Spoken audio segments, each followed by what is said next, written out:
Welcome to Good Faith Reads. I'm your host, Zach Dawes Jr., the managing editor for News and Opinion at Good Faith Media. Good Faith Reads is a short podcast released twice a month in which we focus on one of our book authors at Good Faith Media. We've published more than 100 titles under our Nurturing Faith book imprint, and we invite you to check them out at goodfaithmedia.org/bookstore. Today's guest is Lynn Brinkley, author of Manners and Money, a manual on preaching etiquette. While she lives in North Carolina, she is joining us remotely today from Las Vegas while on a work trip. Lynn, thanks for carving out time to visit with us and welcome to the podcast. Thank you, Zach. Good morning to you. Could you tell our listeners in one sentence, maybe two, what your book is about? This book is about preaching etiquette, particularly etiquette surrounding pulpit decorum and hospitality towards guest ministers. I assume that some of this comes from personal experience. So was there one experience or maybe a set of experiences that shaped your need or your desire to write this book? Oh, yes. So I was in my doctoral program and I was contemplating my project. And I was saying to myself, I remember clearly saying, what is going to keep you engaged to finish this work? I mean, because you get that speech in the beginning, what most doctoral programs, you're going to start with this many people. And at the end, everybody might not finish the race. And that scared me. And I said, hey, I want to finish this race, but I need a project. I need a thesis, a focus that's going to keep my attention. And so that was my primary motivation. But then I started thinking, okay, what gift can I give to the church? What is it that the body of Christ could be built better upon? And so, I grew up in the Black church experience, and, with all of its, great preaching, celebratory worship, and beautiful spirituals, there was a need I felt in some churches in regards to etiquette as it related to pulpit decorum, dress, hospitality.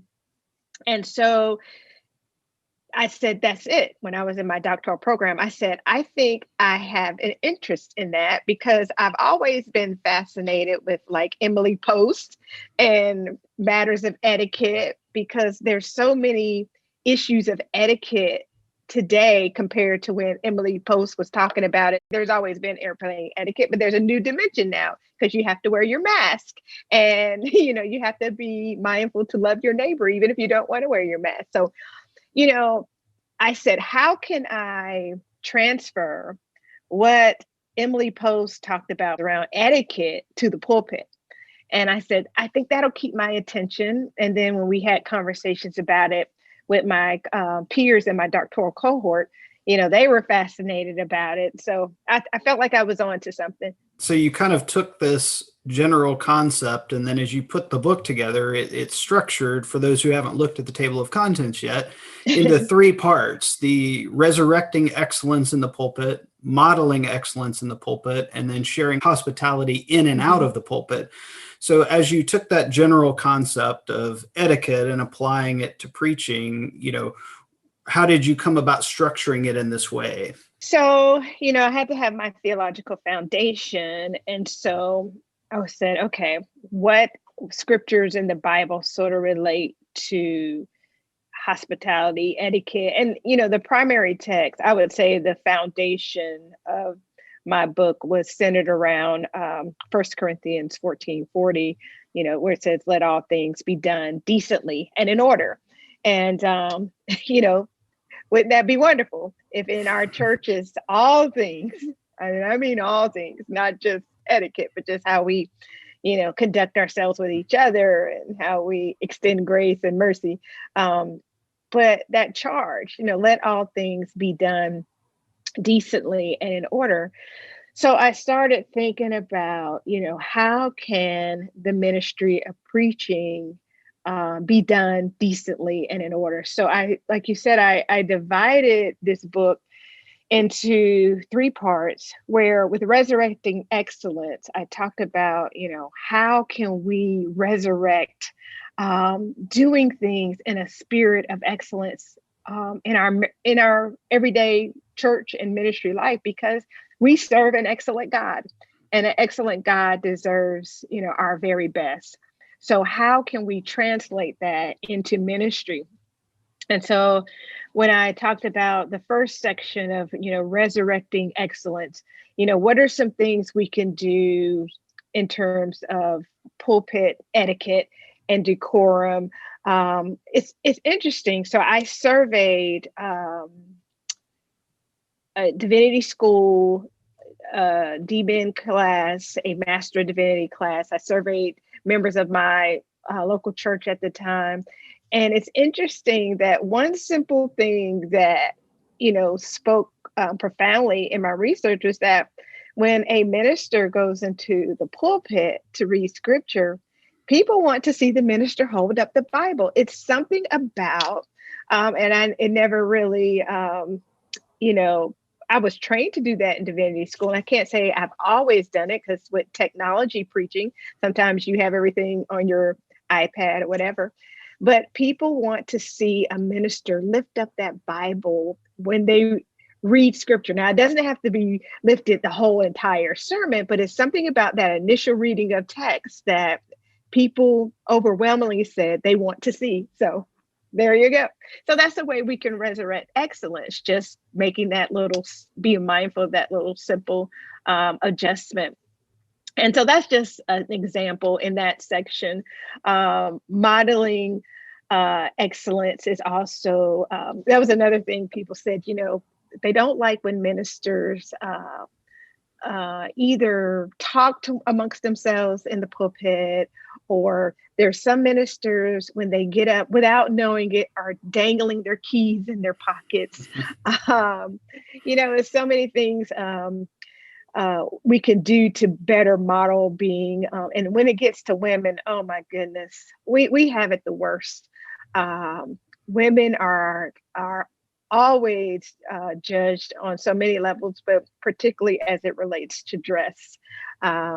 I think I did a blog one time, to robe or not to robe. I mean, for women, it's just easier sometimes if we wear a robe, because it takes away all of the conversations about what she's wearing, how long is her dress, is it above the knee, is there jewelry dangling? So those kinds of things play into that. But a great deal of the book focuses on hospitality to guest ministers. And as a frequent, preacher to certain churches and churches of diverse denominations, I recognize that issue is, more conversation is needed in all contexts.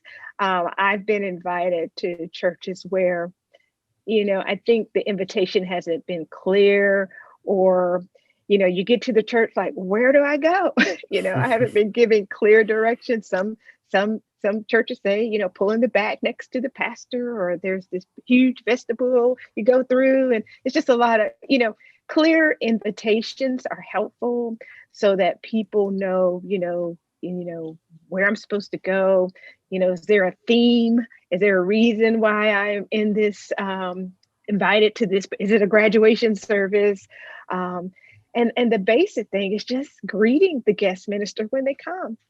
Some people say, I go to churches and nobody even says hello to me. So all of this plays into preaching etiquette, hospitality, loving your neighbor. And all of it is biblical hospitality, that especially the New Testament speaks profoundly on issues of hospitality. And so there you go. That's how I frame that three-part structure. And I gave you the quick version. We'll be right back in 30 seconds with more Good Faith Reads.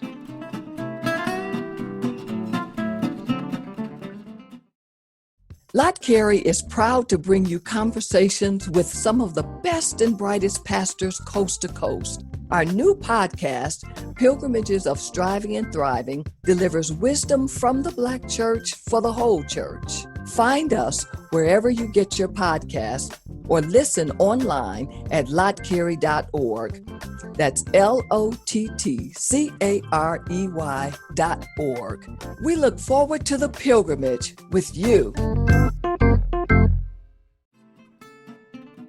Welcome back to Good Faith Reads. Today we're joined remotely by Lynn Brinkley, author of the Good Faith Media book, Manners and Money. Again, I'm Zach Dawes Jr. of Good Faith Media, your host for this episode.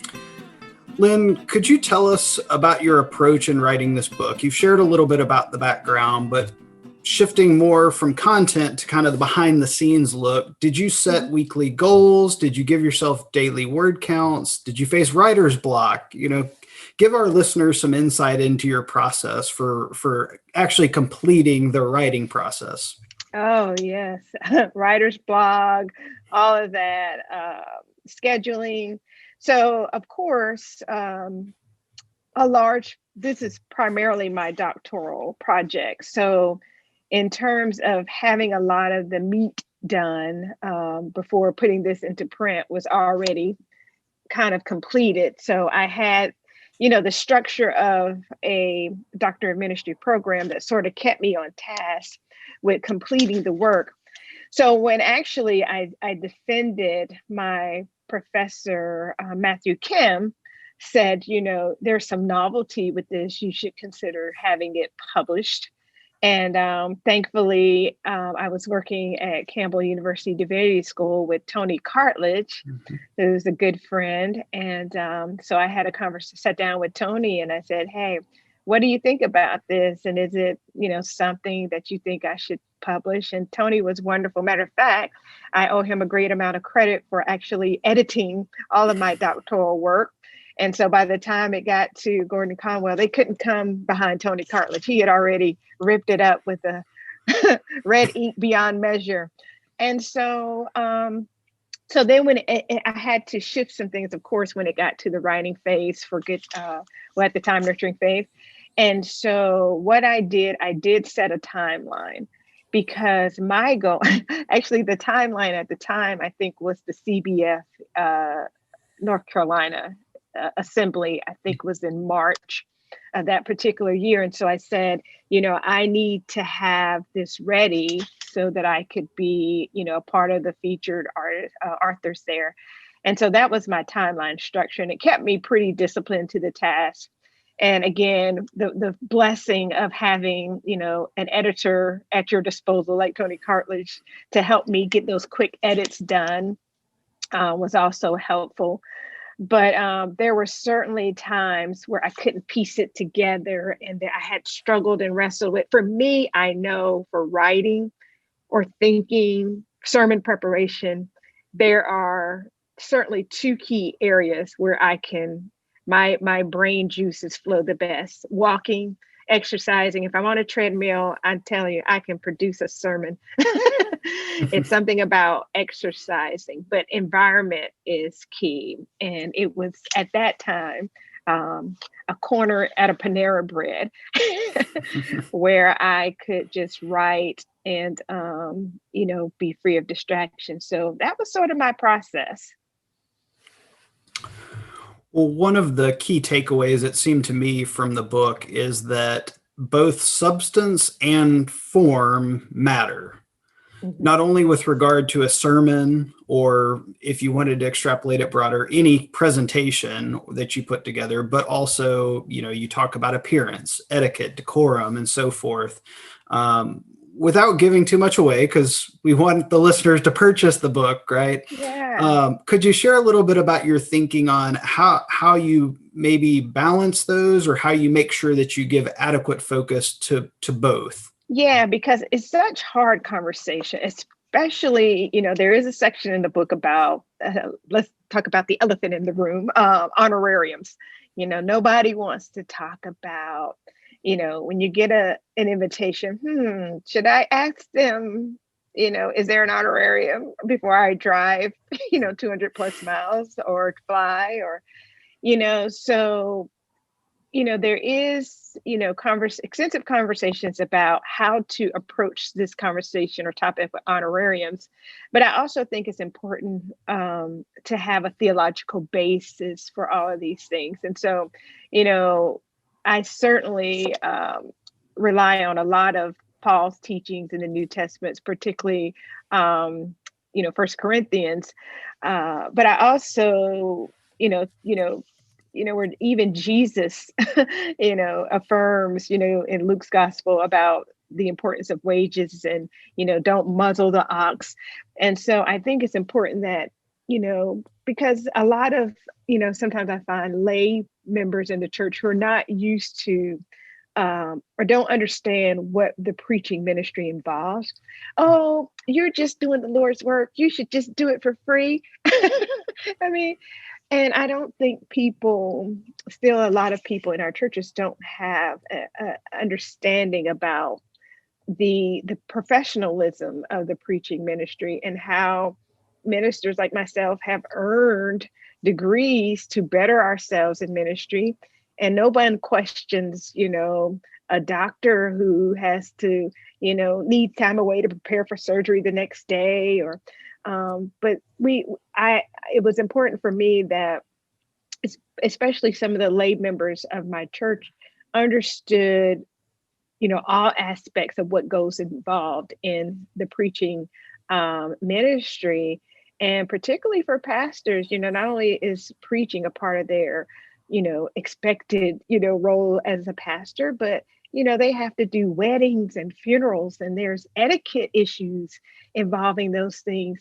So I want to say clearly to anybody that's getting ready to get married and you have a pastor that or a minister that's going to speak or preside over your wedding, you need to compensate that minister because they're giving up probably a rehearsal Friday night, a Saturday wedding ceremony, and then they have to preach on Sunday. And, and I go more into this in the book, it's different if you're a member of the church. I mean, that's your pastor's responsibility. But I mean, if you're inviting a special minister to give up a weekend, I mean, they deserve to be compensated. So, having that balance of understanding, what we're talking about here, it's hard to talk about. It really is, because it's like, you don't want to seem as a minister, it's all about the money. But then I think some people forget that ministry is a profession. It's a divine profession, but it's also a profession that needs to be compensated and compensated well.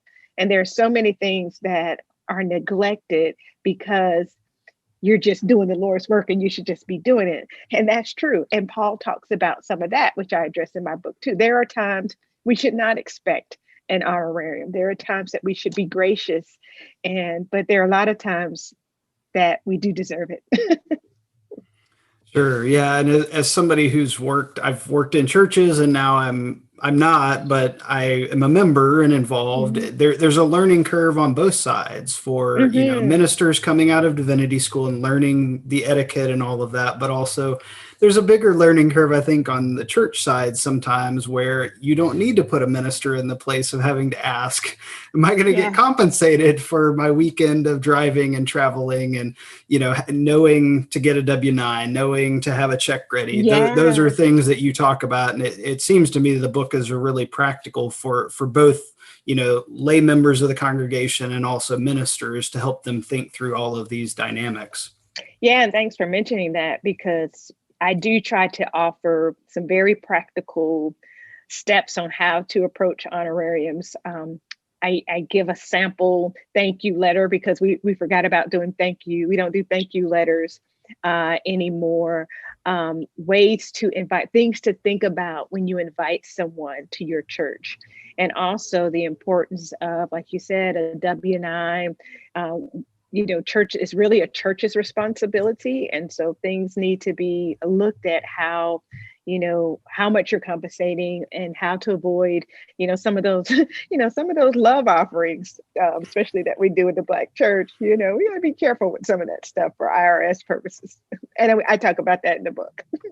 Well, it's good. It's a really practical and I think reflect a larger, broader reflection, but also some really nitty gritty practical that you're addressing both aspects. So, well, kind of as we're starting to wrap things up, one of the things that stood out is you talk about cross-cultural preaching opportunities you've had.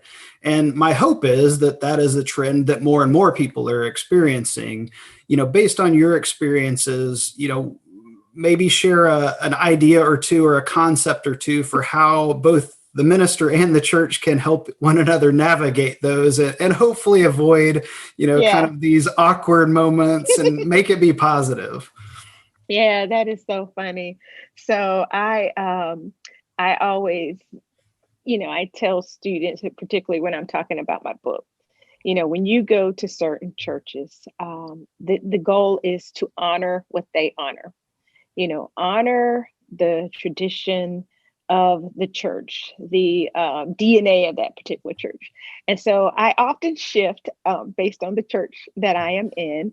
What I have overwhelmingly discovered being a cross cultural preacher is that if I go into a non-African American church, the pastor, I'm just going to say pretty much, hi, Cliff. Hi, Zach.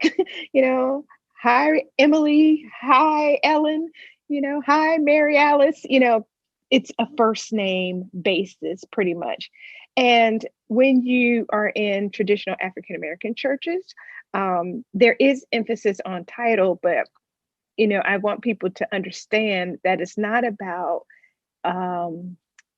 elevating somebody or putting someone on the pedestal. It has historical significance that goes back to the Jim Crow era when, African Americans were not treated as fair, equal citizens in society. So Monday through Friday, you're in the world and you are, not even seen as a full human being. But on Sunday morning, when you went to church, you were somebody. And Dr. King talked a lot about somebodyness in his work. So the pastor is somebody, the chair of deacons in the Black church is somebody, the usher president. And so titles are important in the Black church because they have significance. So if I go to a Black church, the pastor is going to be, Reverend Dr. Harry White or Reverend Dr. Cynthia Hale, or the pastor's wife is the first lady. These are titles of honor. There's mothers of the churches that you respect and honor. And so that's a different, the titles are different. The worship styles are different. Of course, African American churches tend to be more celebratory, lively. Not to say that I haven't been in some non-African American churches that were celebratory, but not as much. You don't get a whole lot of that response of the amens. So, but it's a beautiful thing to be able to worship in and out of your normal context. And I think everybody should, in this post-pandemic world we're almost in, the beauty that we've had to basically visit different churches online throughout the past year. I hope that doesn't stop. And I hope people will continue welcoming the opportunity to visit churches outside of your normal context and learn from them and celebrate the way they celebrate. An important note to all of our listeners, we at Good Faith Media are always accepting book proposals. Our authors engage with an experienced team of editors, designers, and marketers to produce and sell books on a variety of topics. So if you have a book proposal you'd like to run by us, head over to goodfaithmedia.org/bookstore for more information. That's goodfaithmedia.org/bookstore. Lynn, I wonder, as we're wrapping up our time together, could you read a sentence or two from your book that you think is critical for listeners to hear, either because it represents and kind of encapsulates the book or because you think it's especially important for folks to hear right now?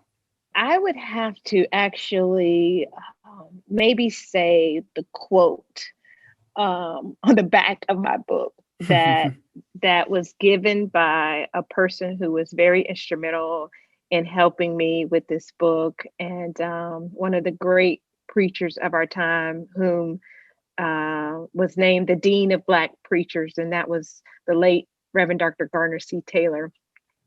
And he passed away like on Easter Sunday. And we were scheduled to meet that Wednesday. And I was going to hand him a copy of this book to thank him. But I didn't get a chance that Wednesday. But on the back of my book, Dr. Garner C. Taylor says, there is a crying need for a book that addresses etiquette in the pulpit. And this book addresses the latter in a very effective way. Dr. Brinkley brings to the task a diversity of experience and therefore authority. And so I would say there's a crying need for a book like this. So go check it out. That's a good word. Our guest today on Good Faith Reads has been Lynn Brinkley, author of Manners and Money, a manual on preaching etiquette. The book, along with more than 100 other titles, is available in paperback at goodfaithmedia.org/bookstore and as an ebook at either Amazon or Barnes & Noble. Lynn, again, we're really grateful for your time. Thank you for being a guest today. Thank you.